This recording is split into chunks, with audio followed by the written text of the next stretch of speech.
नमस्कार. तर आज मी तुम्हाला पाण्याचा एक थेंब ही न टाकता मस्त मसालेदार अशी कारल्याची भाजी कशी करायची ते सांगणार आहे.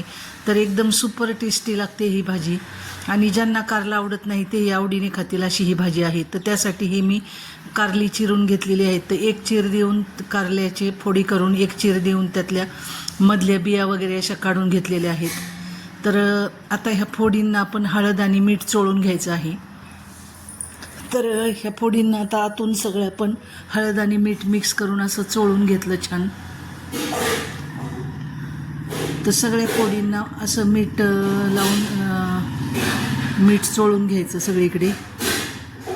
आणि त्यानंतर ह्या सगळ्या फोडी आपण एका चाळणीत ठेवणार आहोत.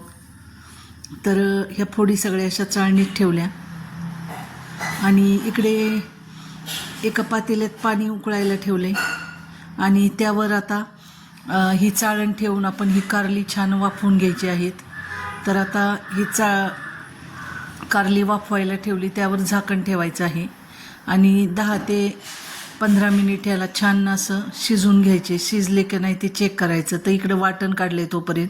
तर अर्धी वाटी शेंगदाणे घेतलेले आहेत भाजलेले, त्यानंतर लसूण घेतलेले आहेत 2-3 पाकळ्या गड्डे सोलून, खोबरं, कोथिंबीर, आलं, चिंच, गूळ. तर आता पहिल्यांदा आपण शेंगदाण्याचा जाडा भरडा कूट करून घ्यायचा आहे.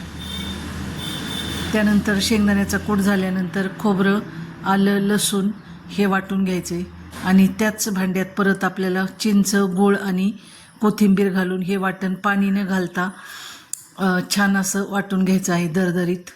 तर ह्या अशा प्रकारे हे वाटण तयार करून घ्यायचं. तर आता ह्या वाटणामध्ये आपल्याला चवीपुरतं मीठ घालायचं आहे.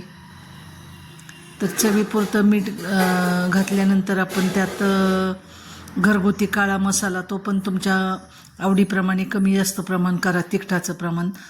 तर घरगुती काळा मसाला घातला आहे, हळद घातलेली आहे आणि थोडासा 1 छोटा चमचा गरम मसाला घातला आहे. तर आता हे वाटण छान मिक्स करून घ्यायचं. तर बिलकुल ही पाण्याचा वापर आपण केलेला नाही आहे याला.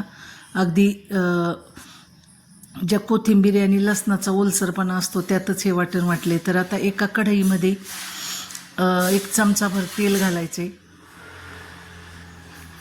आणि तेल चांगलं गरम झालं की त्यात आपण जो हा मसाला तयार केलेला आहे तर तो मसाला छान असा परतून घ्यायचा आहे. 5 मिनिट त्या मसाल्याचा कच्चा वास जाईपर्यंत आपण त्याला परतून घेतलेला आहे. आता हे परतून झालं वाटण की तोपर्यंत आपण कारली शिजलीत की नाही ते चेक करू. तर छान अशी 10 ते 15 मिनिट झालेत आणि कारली मस्त अशी शिजलेली आहेत. तर एक सुरी घेऊन तुम्ही त्याला चेक करायचं की शिजलं की नाही. तर पटकन शिजलं ते छान. तर आता ह्या शिजलेल्या कारल्यांच्यात हा मसाला जो तयार केलेला आहे तो मसाला असा दाबून दाबून भरायचा आणि त्याचे रोल असे हे पॅक करून टाकायचे. सगळे मसाला दाबून भरायचा चांगला. असं सगळ्या फोडींच्यात आता आपण मसाला भरून घ्यायचा आहे. तर आता मसाला भरून झाला आहे सगळ्या फोडींच्यात आणि एक पॅन मी गरम करायला ठेवला आहे इकडे. त्या पॅनमध्ये थोडंसं तेल घातलेलं आहे आणि ह्या फोडी आपल्याशी मसाला भरून तयार आहेत. तर आता त्या पॅनमध्ये आपल्याला फोडणी करायची आहे. तर आता हिंग, जिरी आणि मोहरीची फोडणी करायची आहे.